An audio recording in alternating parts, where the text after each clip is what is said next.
कभी इश्क में दीवाना बना देने वाला वही आशिक, जब पति बना तो खौफ की पहचान बन गया। 8 साल पहले उसने अपने घर वालों से लड़कर अपनी प्रेमिका के लिए सब कुछ कुर्बान कर दिया।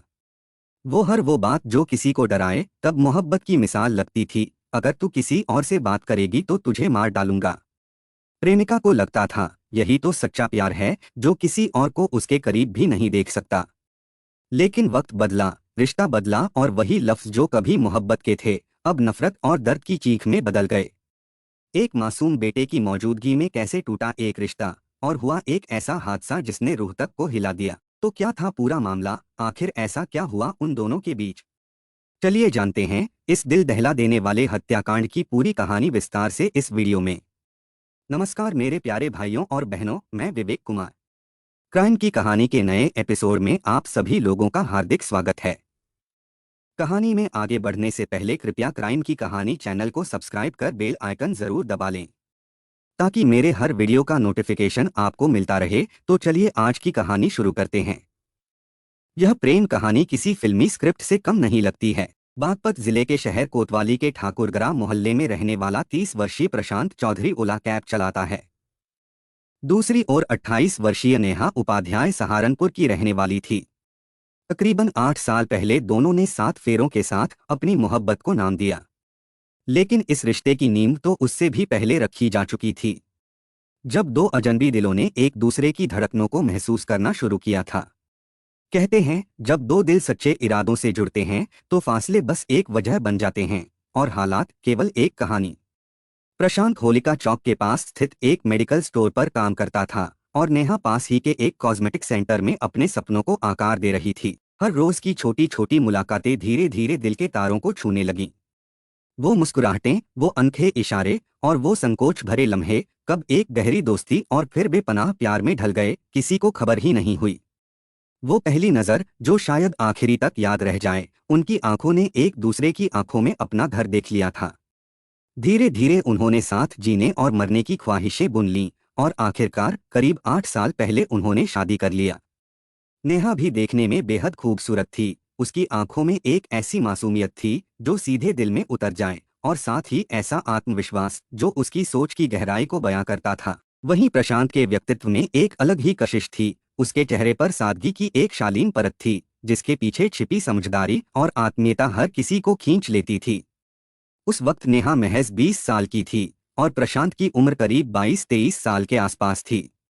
उम्र का वही खुशनुमा दौर जब दिल पहली बार धड़कना सीखते हैं और नजरों की हर मुलाकात किसी अनकहे जज्बे को जन्म देती है। धीरे धीरे दोनों के बीच बातचीत का सिलसिला चल पड़ा। कभी नजरों की शरारतें, कभी लाज भरी मुस्कानें, और फिर वो लम्हा आया जब दिलों की दीवारें टूट गईं और दोनों ने एक दूसरे से अपने जज्बात बयां कर दिए। प्यार अब सिर्फ एहसास नहीं रहा था, वो एक सच बन चुका था जिसे दोनों जीना चाहते थे। लेकिन मोहब्बत की राह कब आसान हुई है? प्रशांत एक जाट परिवार से था, जबकि नेहा एक ब्राह्मण घराने से ताल्लुक रखती थी। जाति की दीवारें ऊंची थीं और सामाजिक परंपराओं की जंजीरें और भी मजबूत।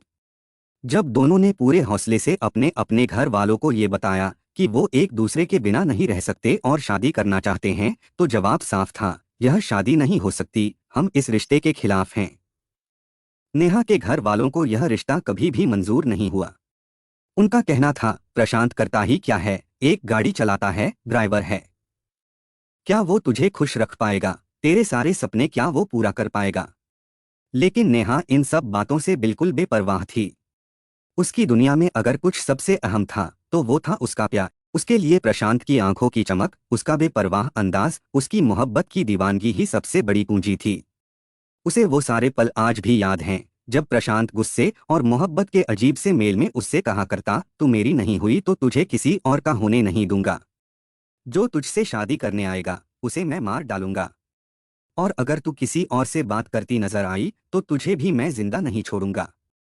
ये शब्द सुनकर उस उम्र में जब नेहा महज 19 या 20 साल की थी, उसके दिल में एक अलग ही हलचल उठती थी। उसे लगता था यही तो सच्चा प्यार होता है। ठीक वैसा ही जैसा फिल्मों में दिखाते हैं, जहां नायक अपनी प्रेमिका के लिए किसी भी हद तक जा सकता है। उसे लगता था, देखो ये लड़का मुझसे कितना प्यार करता है, इसकी मोहब्बत की तो कोई हद ही नहीं है। ये मुझसे बेइंतहा प्यार करता है। नेहा ने अपने परिवार की मर्जी के खिलाफ जाकर सिर्फ प्यार के नाम पर सब कुछ छोड़ दिया था। वो उसी मोहब्बत में पूरी तरह डूब चुकी थी जिसे उसने अपनी जिंदगी का सबसे बड़ा सच मान लिया था। आखिरकार एक दिन दोनों ने घर से भागकर कोर्ट मैरिज कर ली और फिर कुछ ही दिनों बाद लौटकर बागपत आ गए। शुरुआती दिन किसी सपने से कम नहीं थे। नेहा और प्रशांत ने एक छोटे से किराए के मकान में जिंदगी की नई शुरुआत किया, सपनों के साथ, उम्मीदों के साथ। फिर कुछ वक्त बाद उनके आंगन में खुशियों की किलकारियां गूंजीं, उनका बेटा आर्यन चौधरी दुनिया में आया। अब वे सिर्फ एक प्रेमी जोड़ा नहीं थे, बल्कि माँ बाप बन चुके थे। आर्यन अब लगभग 4 साल का हो चुका है। नेहा अपने बेटे, सास और पति के साथ उसी किराए के मकान में रह रही थी। लेकिन अब वो मोहब्बत वाली दुनिया पीछे छूटती जा रही थी। हकीकत की जमीन पर खड़े होकर नेहा को समझ आने लगा था कि जिंदगी महज जज्बातों से नहीं चलती है। प्रशांत, जो कभी नेहा के लिए सब कुछ था, अब पहले जैसा नहीं रहा। वो अब ओला कैब तो चलाता था, लेकिन शराब का आदी बन चुका था। जो भी पैसा घर आता, वो नशे की लत में बह जाता था।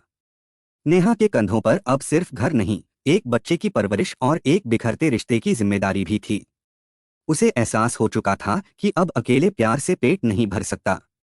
चूंकि नेहा शादी से पहले भी काम कर चुकी थी, इसलिए उसने फिर से कमर कस लिया।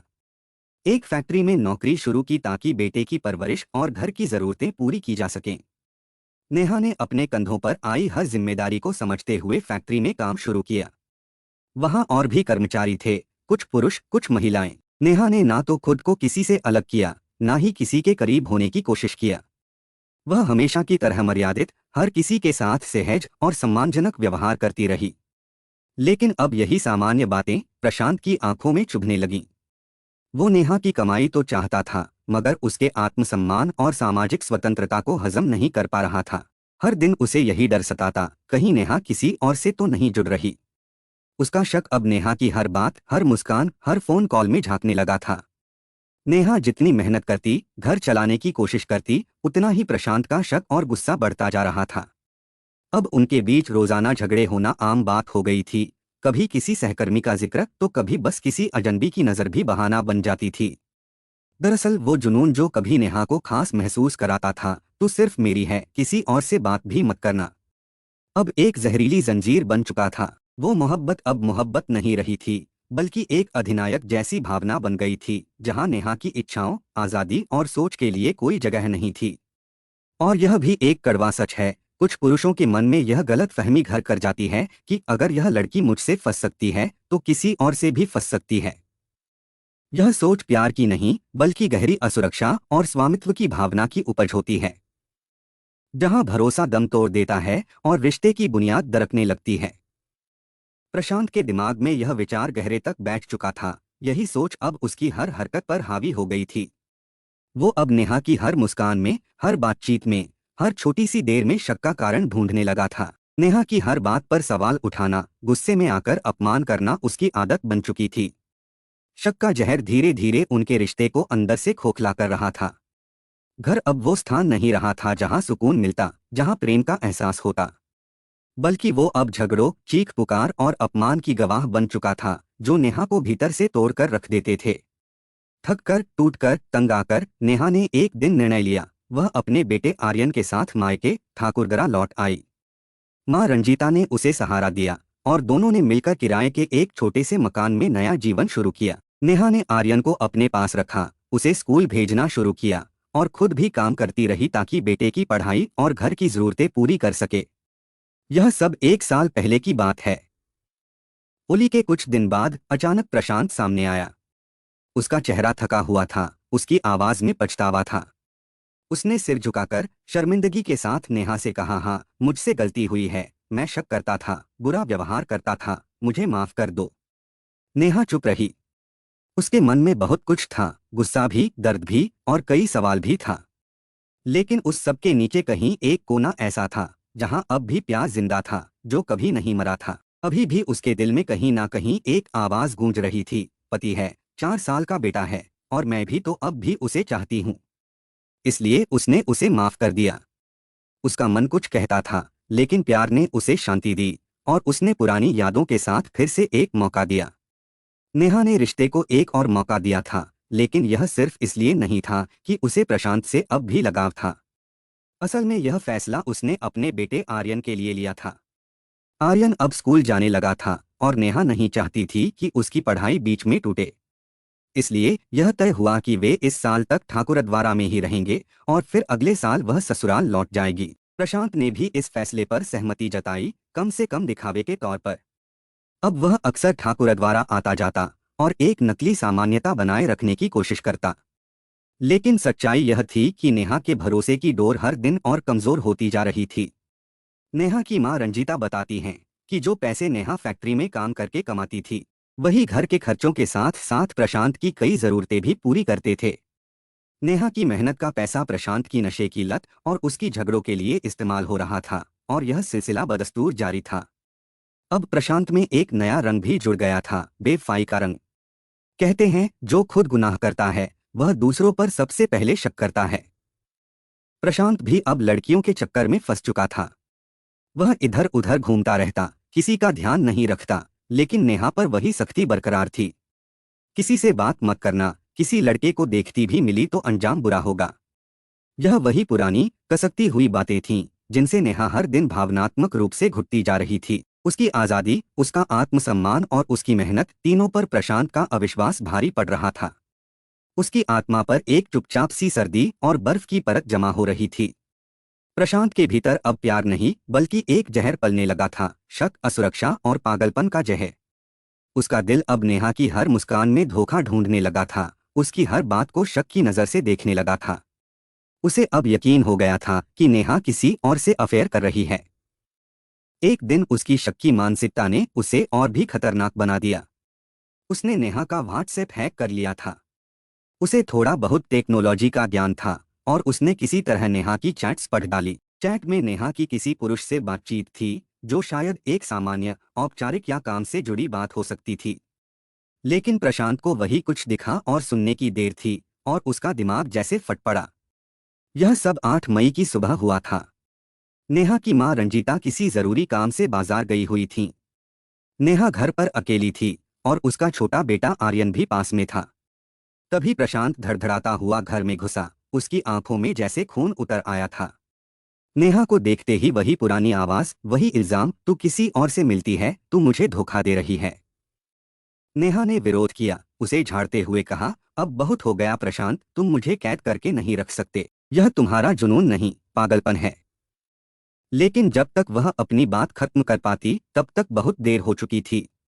प्रशांत अपने साथ एक तेज धारदार चाकू लेकर आया था। वह कोई साधारण चाकू नहीं था, बल्कि वह खतरनाक, भारी और जानलेवा था। गुस्से और पागलपन में उसने पहला वार सीधे नेहा की गर्दन पर किया। एक झटका और खून का फव्वारा फूट पड़ा। नेहा लड़खड़ाई, चीख तक नहीं निकल सकी। वह जमीन पर गिर पड़ी। उसकी आंखों में वह दर्द था, वह सवाल था, क्या यही उसकी जिंदगी का अंत होगा। उसकी सांसें तक उखड़ने लगीं और आसपास की दुनिया जैसे थम सी गई थी। आर्यन जो एक कोने में खड़ा था, अपनी मां को तड़पते हुए देख रहा था। उसके छोटे से दिल में डर, घबराहट और असहायपन का साम्राज्य था। वह अपनी मां को मरते हुए देख रहा था और वह पागल प्रशांत, वो अब भी नहीं रुका था। नेहा ने जब विरोध किया, जब उसने अपनी आवाज उठाई, जब कहा, अब बहुत हो गया, मैं तुम्हारी गुलाम नहीं हूं, तो प्रशांत का वह दबा हुआ पागलपन, वह हिंसक जुनून एक राक्षस बनकर बाहर आ गया। वह किसी और दुनिया में खो गया था, जैसे उसकी आंखों में इंसानियत का कोई निशान नहीं बचा हो। उसने चाकू निकाला और सिर्फ एक नहीं, 19 बार वार किया। पहला वार गर्दन पर हुआ था, लेकिन वहां से बात नहीं रुकी। वह लहराती धार की तरह चाकू को नेहा के शरीर में घोंपता गया, जैसे हर एक वार के साथ अपनी खोई हुई दुनिया को पाने की कोशिश कर रहा हो। नेहा की चीख गूंज उठी, इतनी तेज कि पड़ोसियों के रोंगटे खड़े हो गए। पास की छत पर कुछ लोग थे, उन्होंने जाली से झांक कर देखा, और जो देखा वो उनकी जिंदगी भर की नींदें उड़ा देने के लिए काफी था। एक औरत, एक मासूम माँ, एक जीती जागती इंसान अपने ही पति के हाथों टुकड़ों में बदल रही थी। लोग चिल्लाए, छोड़ दे, छोड़ दे। लेकिन प्रशांत पर कोई असर नहीं हुआ। उसने नेहा पर एक के बाद एक 19 बार चाकू से वार किए। उसे पूरी तरह से छलनी कर दिया। उसकी गर्दन लगभग अलग हो चुकी थी। उसकी उंगलियां तक काट डाली गई, जैसे वह सिर्फ एक शरीर थी, कोई इंसान नहीं। जहां जहां चाकू चल सकता था उसने चलाया। कोई रहम नहीं, कोई पछतावा नहीं। नेहा तड़पती रही, बिलखती रही और अंत में उसकी सांसें थम गईं। घर के कोने में खड़ा उसका मासूम बच्चा, जिसे माँ की गोद में होना था, अब अपनी माँ की लाश देख रहा था। इस एक घटना ने सब कुछ खत्म कर दिया। नेहा का जीवन, उसका सपना, उसका प्यार, उसका विश्वास, उसका बेटा, सब कुछ। नेहा की मौत केवल एक औरत की हत्या नहीं थी, बल्कि एक बच्चे की पूरी दुनिया का खत्म होना था। वह मासूम बच्चा जो अपनी माँ के शरीर को जिंदगी से कटते देख रहा था, थर थर कांपता हुआ कमरे के कोने में खड़ा था। उसकी आंखों के सामने वह भयानक दृश्य घट रहा था, जिससे उसका बचपन हमेशा के लिए बदलने वाला था। उसकी मासूमियत, उसकी दुनिया, सब कुछ उस एक पल में चुराया गया था। वह समझ भी नहीं पा रहा था कि वह किसे पुकारे, किससे मदद मांगे। यह केवल एक हत्या नहीं थी, यह एक मासूम के सपनों का और उसके भविष्य का खत्म होना था। वहीं नेहा के दिव्यांग पिता, जो किसी तरह अपनी बेटी को बचाने की कोशिश कर रहे थे, उनकी आवाज गूंज उठी, बचाओ, बचाओ। लेकिन प्रशांत ने दरवाजा अंदर से बंद कर दिया था और उन बेबस हाथों से उन्होंने कुछ भी नहीं किया। एक पिता का दिल और उसकी तड़प दोनों से अधिक असहाय था। जब आवाजें बाहर तक सुनाई दी तो आसपास के लोग इकट्ठे हो गए और पुलिस को सूचना दिया। लोग मदद के लिए चिल्लाते रहे, लेकिन दरवाजे बंद थे और अंदर का दृश्य बेहद खौफनाक था।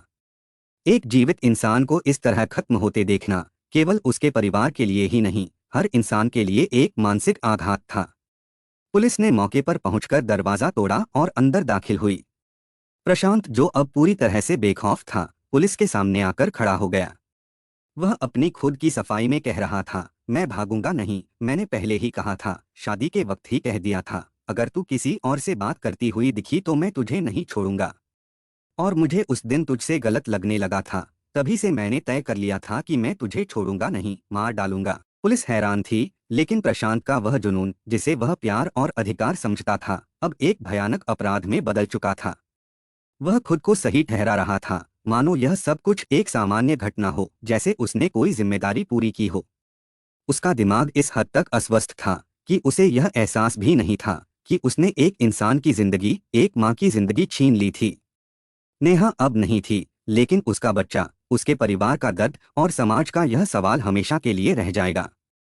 हम एक औरत को इंसान क्यों नहीं समझते, और हम इंसानियत को कब समझेंगे? शक की कोई सीमा नहीं होती, और जब प्यार की जगह शक ले ले तो रिश्ता जिंदा नहीं रहता, वो जलने लगता है। यह शब्द एसीपी के थे और उनकी गहरी समझ ने उस मनोविज्ञान को साफ किया था जो इस घातक रिश्ते में बिन बुलाए आग की तरह फैल गया था। एसीपी के अनुसार आरोपी प्रशांत ने पूछताछ में बताया कि उसे लंबे समय से अपनी पत्नी नेहा पर शक था। उसे लगता था कि नेहा किसी और से बात करती है, और जब वह फोन मांगता तो नेहा अपना मोबाइल उसे दिखा देती थी, लेकिन कॉल रिकॉर्ड और चैट पहले ही डिलीट कर चुकी होती थी। प्रशांत को यह लगता कि सच्चाई उससे छिपाई जा रही है। वह धीरे धीरे महसूस करने लगा कि उसकी पत्नी उससे कुछ छुपा रही है, और यही छोटी सी असुरक्षा धीरे धीरे एक जहरीले शक में बदल गई। प्रशांत ने पुलिस को बताया कि उसने नेहा का व्हाट्सएप हैक कर लिया था। वह हर दिन अपने फोन पर नेहा के सारे मैसेज देखने लगा। हर एक मैसेज में वह धोखा, हर एक शब्द में गुनाह देखता था। अब उसे लगता था कि उसने सच्चाई को पकड़ लिया है, लेकिन उसकी मानसिक स्थिति और अधिक विकृत होती जा रही थी। उसके शक का खौफ उसे अंधेरे रास्ते पर ले जाता गया। जब नेहा को पता चला कि उसका व्हाट्सएप हैक हो गया है, तो उसने प्रशांत को फोन पर धमकी दी, मैं पुलिस में तुम्हारी शिकायत दूंगी, तुम्हें जेल भिजवा दूंगी। अब बस बहुत हो गया। यह धमकी प्रशांत के भीतर बैठी उस हिंसक सोच को पूरी तरह जगा गई। यह धमकी उसके मन में पहले से दबे गुस्से और जुनून के ज्वालामुखी को उकसा रही थी। प्रशांत ने एसीपी के सामने बिना किसी पछतावे के कहा, वो मुझे जेल भिजवाती, उससे पहले मैंने उसे ही खत्म कर दिया। अब मैं खुद ही जेल जा रहा हूँ। उसके चेहरे पर अपराध का कोई संकेत नहीं था, बल्कि एक अजीब सी संतुष्टि थी, जैसे उसने कोई बड़ा काम पूरा किया हो। यह संतुष्टि उस हद तक विकृत हो गई थी कि वह सोचता था कि उसने अपनी इज्जत और कब्जे की लड़ाई जीत ली है। उसने सब कुछ खो दिया था, इंसानियत, प्रेम और पिता होने की गरिमा। उसके लिए यह सब कुछ महज एक लड़ाई थी, एक गुस्से और शक की गहरी खाई, जिससे वह बाहर कभी नहीं निकल सका। मुझे कोई पछतावा नहीं है, ये शब्द थे एक हत्यारे के, जो सीना ठोककर पुलिस के साथ चल रहा था, जैसे उसने कोई युद्ध जीत लिया हो। वो मुझे जेल भिजवाती, इससे पहले मैंने उसे ही मार डाला। अब मैं खुद जेल जा रहा हूँ, गर्व से। गर्व? एक मासूम माँ की हत्या कर देने का गर्व? अपने ही बच्चे के सामने उसकी माँ को काट डालने का गर्व? ये केवल अपराध नहीं, मानसिक विकृति है जो प्रेम का चोला पहनकर इंसानियत को लहूलुहान कर देती है। यह उस मानसिक अंधेरे का प्रतीक है जहां इंसान अपने ही रिश्तों और भावनाओं से इतनी दूर चला जाता है कि उसे हत्या के बाद कोई पछतावा नहीं होता। पड़ोसी संतोष कुमार ने बताया कि सुबह से ही घर में आवाजें तेज थीं। नेहा और प्रशांत के बीच बहस हो रही थी। यह पहली बार नहीं था, लेकिन इस बार स्वर अलग था, टकराव ज्यादा तेज था। संतोष बताते हैं कि दोपहर करीब 1 बजे प्रशांत ने अचानक मेन गेट बंद कर लिया।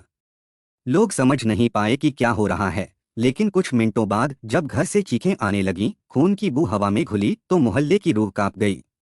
इसके बाद जो हुआ वो पूरा मोहल्ला कभी नहीं भूल पाएगा। यह केवल एक घटना नहीं थी, यह एक आत्मघाती यथार्थ था जो सरेआम किसी की जिंदगी को खत्म कर चुका था। कई बार हत्या सिर्फ एक इंसान की जान नहीं लेती, वो समाज की चेतना को झकझोरती है, रिश्तों की परिभाषा बदल देती है और उस नफरत की नींव खोलकर रख देती है जो प्यार के नाम पर बिछाई जाती है। पड़ोसी ने बताया, सबसे पहले उसने नेहा के हाथ पर चाकू मारा। चीख निकली तो हम लोग दौड़े। घर के पास जाकर देखा तो अंदर का नजारा रूह कपा देने वाला था। एक जाल से झांककर मोहल्ले वालों ने जो देखा वो किसी डरावनी फिल्म से कम नहीं था। प्रशांत नेहा के गले पर बार बार चाकू मार रहा था। जमीन पर खून बिखरा हुआ था। हम सबने चिल्लाकर रोका, दरवाजा तोड़ने की कोशिश किया, लेकिन वो जैसे किसी और ही दुनिया में चला गया था, उसे रोकना नामुमकिन था। हत्या के बाद प्रशांत ने किसी को फोन मिलाया, शायद किसी दोस्त को या रिश्तेदार को, और फोन पर वही जुनूनी बात दोहराई जो वो सालों से नेहा से करता आ रहा था। मैंने पहले ही कहा था, जिस दिन मैं तुम्हें गलत देखूंगा उसी दिन जान ले लूंगा। मुझे सजा की कोई परवाह नहीं। किसी और से बात करोगी मेरे होते हुए नामुमकिन। वह न सिर्फ हत्या कर चुका था बल्कि उसके लिए वजह गिना रहा था, जैसे इस जघन्य अपराध का कोई तर्क हो, जैसे उसने खुद को किसी अधिकार में देखा हो। यह हत्यारा केवल एक आदमी नहीं था, वो समाज की उस मानसिकता का प्रतीक था जहां एक महिला का आत्मसम्मान, उसकी आज़ादी, उसकी बातचीत का दायरा, सब कुछ उसके पति की इजाजत से तय होता है। उसकी मानसिकता ने इस साजिश को जन्म दिया था जो एक पत्नी को अपने पुरुष के नियंत्रण में रखने के नाम पर उसके स्वतंत्र विचारों और इच्छाओं को दबाने का घातक प्रयास करती है। उसने सिर्फ एक जिंदगी नहीं ली थी, उसने एक महिला की स्वतंत्रता, उसकी आवाज और समाज में उसकी स्थान को भी रौंद डाला था। इस कृत्य ने यह सवाल खड़ा किया है कि हम कब तक महिलाओं को अपने निर्णयों, अपनी आवाज और अपनी स्वतंत्रता से वंचित रखेंगे, सिर्फ इसलिए क्योंकि समाज में कुछ लोग अपने अधिकारों को इस हद तक बढ़ा लेते हैं कि वे किसी की जान भी ले सकते हैं। अगर आपका बेटा या बेटी लव मैरिज करने के बारे में सोच रहे हैं तो एक बार यह खबर जरूर दिखाएं। यह वो कड़वी हकीकत है उस प्यार की जिसके लिए बच्चे अपने ही माँ बाप से बगावत कर बैठते हैं। वो प्यार जिसकी खातिर वे घर की दहलीज तक छोड़ देते हैं, समाज की परवाह किए बिना अपनी राह चलने की ठान लेते हैं और हर रिश्ते से नाता तोड़ लेते हैं। पर क्या आपने कभी सोचा है कि जिस प्यार को उन्होंने सब कुछ मान लिया, उसी का अंजाम क्या हो सकता है? हमारे सामने हाल फिलहाल जितने मामले आए हैं उनमें से ज्यादातर लव मैरिज के हैं।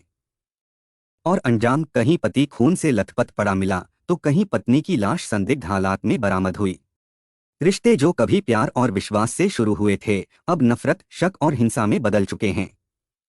शुरुआत में सब कुछ किसी फिल्मी कहानी की तरह लगता है। जब कोई लड़का कहता है, मैं तुमसे बहुत प्यार करता हूँ, अगर तुम मुझसे नाराज हो गई तो मैं जान दे दूंगा। लड़की को लगता है, वाह कितना पैशनेट लड़का है, मेरे लिए कितना दीवाना है कि मैं बस नाराज हो जाऊं और ये अपने हाथ की नस काटने को तैयार हो जाता है। मैं कुछ बोल दूं तो ये मरने की धमकी देने लगता है। लड़की उस पल में फूली नहीं समाती। वो सोचती है, इससे बेहतर कौन होगा जो मेरे लिए अपनी जान देने को तैयार है, वो जिंदगी में मेरा कितना ख्याल रखेगा। वो प्यार जो मेरे माँ बाप ने भी कभी इतने खुलकर नहीं जताया, वो शायद ये करेगा। हर दर्द में मेरे लिए लड़ेगा, हर खुशी में मेरे साथ जिएगा। लेकिन यही सबसे बड़ा धोखा है। ये प्यार नहीं था, ये एक खतरनाक पागलपन था जो हमें उस उम्र में, जब हम 18 या 19 साल के होते हैं, प्यार लगता है। लेकिन जैसे जैसे उम्र बढ़ती है, होश संभालते हैं, तब एहसास होता है ये कोई मोहब्बत नहीं थी, ये जुनून था। और वो भी ऐसा जुनून जो इंसान को बर्बाद कर सकता है, जान तक ले सकता है। 8 साल पहले एक लड़का और एक लड़की ने सब कुछ छोड़ दिया था, परिवार, समाज और हर वो चीज जो उनकी खुशहाल जिंदगी का हिस्सा थी। सिर्फ एक दूसरे के लिए, बिना किसी डर या शक के, पूरी दुनिया से लड़ते हुए, यह सोचकर कि उनका प्यार हमेशा के लिए अमर रहेगा। प्यार में पूरी तरह से भरोसा और अडिग वादों के साथ उन्होंने लव मैरिज की थी। लेकिन आज वही लड़का, वही लड़ाई, वही विश्वास और वही प्यार, सब कुछ ध्वस्त हो गया है।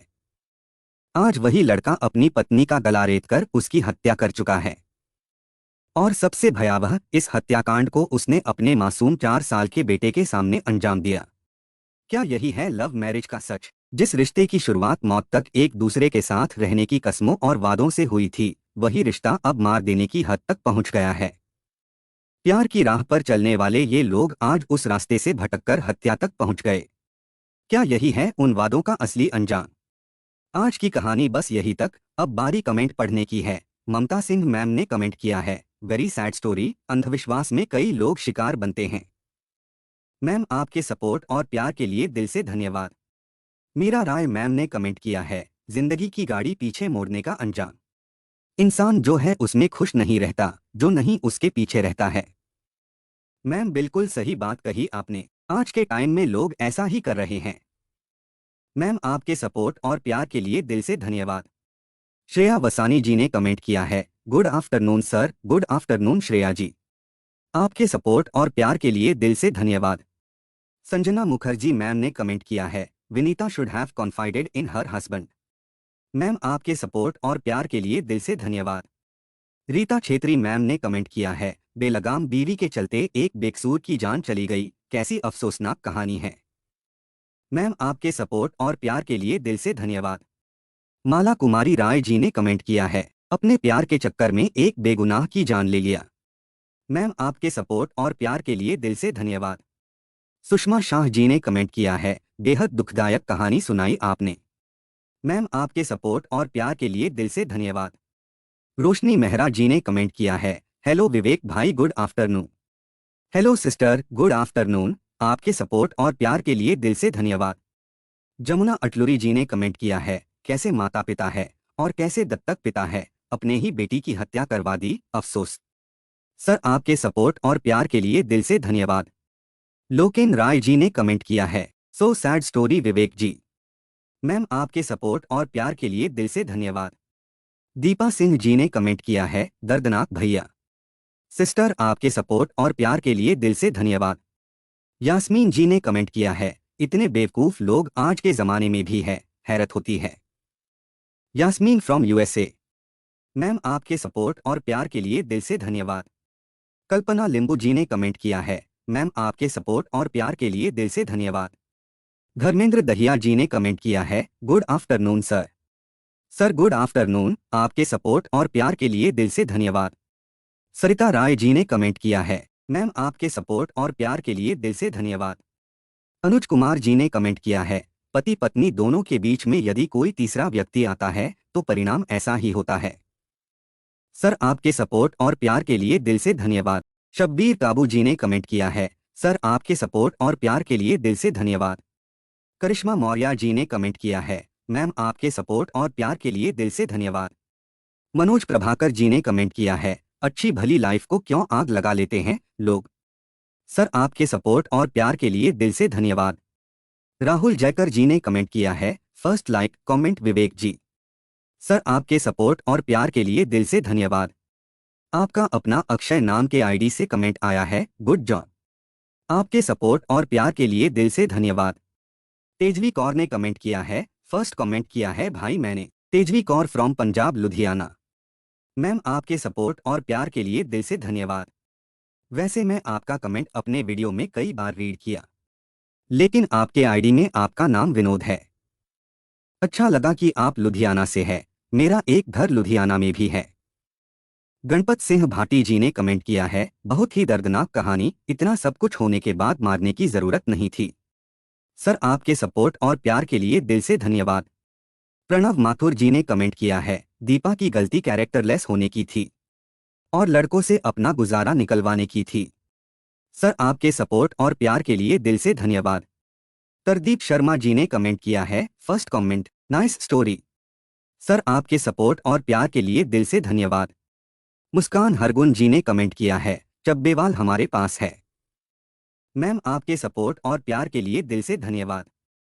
हनुमान सिहाग जी ने कमेंट किया है, जो लड़कियां अपने माँ बाप परिवार की बदनामी करती है उनका ऐसा ही होता है। सर, आपके सपोर्ट और प्यार के लिए दिल से धन्यवाद। हिमाचली 94 सास बहू नाम के आईडी से कमेंट आया है, आपकी हर एक वीडियो देखती हूँ। मैम, आपके सपोर्ट और प्यार के लिए दिल से धन्यवाद। मेरे कुछ भाई और बहन ऐसे भी हैं जो डेली के लिसनर है, हर वीडियो को देखते हैं और कमेंट करते हैं, जैसे डेविड सर, विवेक जी, जहीर डॉन जी, खुशी खान जी, निर्मला अरबल जी, तहर भाई जी, सनी भंडारी जी, श्याम बहादुर गुप्ता जी, गणेश सौद जी, सिमरन सावी जी, कंचन पटेल जी और सभी भाई बहनों को शुक्रिया जो मेरे वीडियो को लाइक, शेयर और कमेंट करते हैं। आप लोग ऐसे ही अपना प्यार बनाए रखिए। मैं आप लोगों के लिए रोज नए वीडियो लाता रहूंगा। कहानी को लास्ट तक सुनने के लिए आपका धन्यवाद। इस कहानी के बारे में अपनी राय कमेंट करके ज़रूर बताइएगा और ऐसी ही अपराध की सच्ची कहानियों के लिए हमारे चैनल क्राइम की कहानी को सब्सक्राइब कर लीजिए। कहानी को लाइक और शेयर ज़रूर करें। धन्यवाद।